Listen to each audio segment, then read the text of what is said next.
Ada salah satu kisah yang paling indah. Sebagian para ulama menyebutkan kisah ini tidak terlalu kuat. Namun kita menyampaikan hanya untuk sekedar istiqnas, yaitu kekuatan bagi kita untuk beribadah kepada Allah Subhanahu wa taala, terkhusus di dalam mengingat Allah Subhanahu wa taala. Yaitu kisah yang dialami oleh salah seorang ulama yang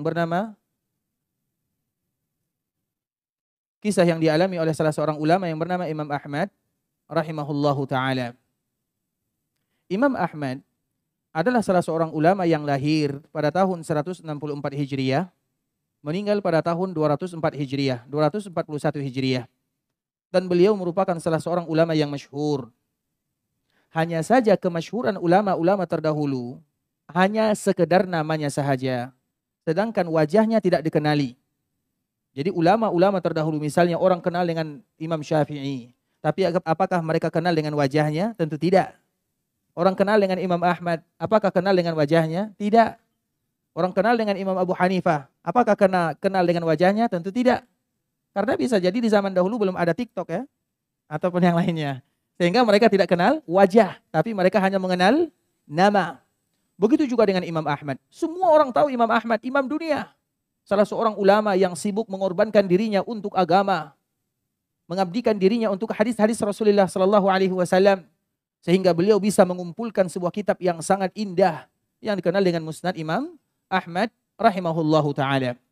Terlepas daripada itu semua, jadi Imam Ahmad ini suatu ketika dia pernah merasa dirinya harus keluar dari Kufah atau dari Baghdad.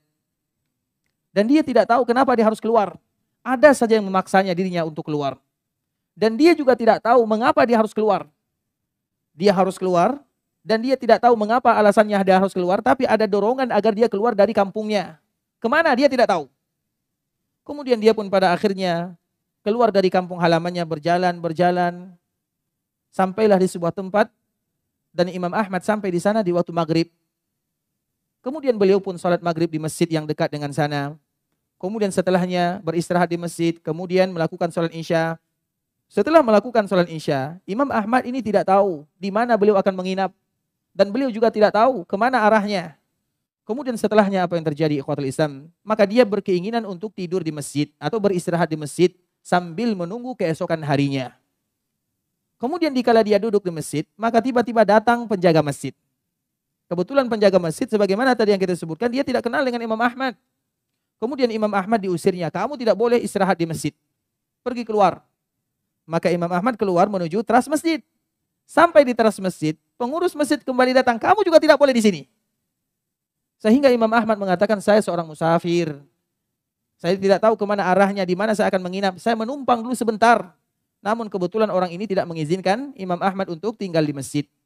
Dikala mendengarkan suara-suara antara Imam Ahmad dengan pengurus masjid, tiba-tiba ada orang yang berada di samping masjid atau tetangga masjid yang mendengarkannya. Maka beliau melihat ternyata ada salah seorang yang musafir, kemudian tidak ada tempat tinggalnya, tiba-tiba dia memanggilnya, wahai fulan, silahkan kamu beristirahat di rumahku. Karena tidak ada tempat istirahatnya. Kemudian ikhwatul Islam, maka Imam Ahmad, dia beristirahat di rumah orang tersebut, alhamdulillah rezeki dari Allah Subhanahu wa taala. Kemudian setelah Imam Ahmad dipersilahkan masuk, disediakan tempat tidurnya, maka orang ini kembali melanjutkan pekerjaannya, karena kebetulan dia adalah seorang khabbaz. Khabbaz itu tukang roti kalau bahasa kitanya. Dan adonan roti itu biasanya kalau penjual roti, kapan dibuat? Di malam hari. Kemudian nanti setelah dibuat adonannya, dibiarkan mungkin 3 jam, 4 jam, 5 jam. Kemudian nanti di pagi hari baru mereka bakar ataupun yang semisalnya. Itu biasa pekerjaan tukang roti. Nah inilah pekerjaan orang tersebut khabbaz. Dan roti itu adalah makanan orang-orang yang ada di sana. Kemudian ikhwatal Islam, dikala orang ini sedang membuat adonan roti, maka dia selalu berzikir kepada Allah Subhanahu wa taala. Zikir itu mudah ikhwatul Islam. Subhanallah, alhamdulillah, Allahu akbar.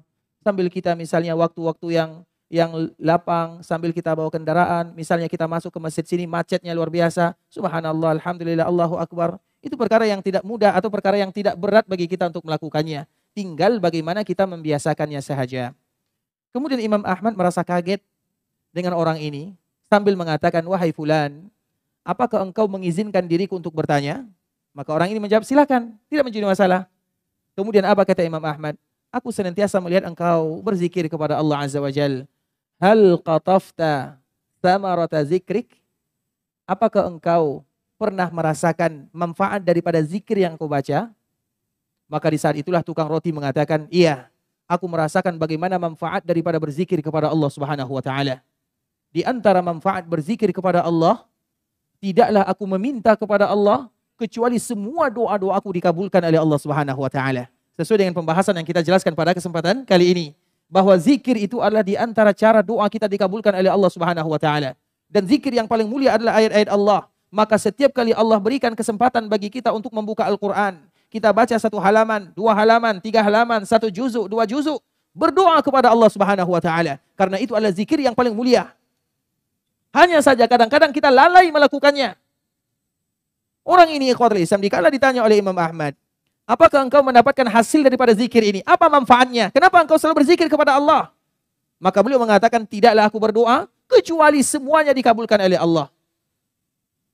Namun ada satu yang belum dikabulkan. Aku selalu berdoa kepada Allah, ya Allah, pertemukan aku dengan yang namanya Ahmad bin Hanbal. Itu yang belum dikabulkan oleh Allah Subhanahu wa taala. Kata tukang roti ini. Maka apa jawaban Imam Ahmad? Subhanallah. Itulah rahasianya. Kenapa aku harus keluar dari kampung halamanku? Aku tidak tahu harus kemana. Tiba-tiba harus keluar, kemudian melakukan safar, dan aku sampai di sini. Itu semua tidak lain tidak bukan agar Allah mengabulkan doamu. Dan aku adalah Ahmad bin Hanbal. Artinya apa ikhwatul Islam? Zikir itu merupakan di antara bentuk doa kita diijabah oleh Allah Subhanahu wa taala. Maka setiap kali kita berzikir kepada Allah, berdoa kepada Allah Subhanahu wa taala,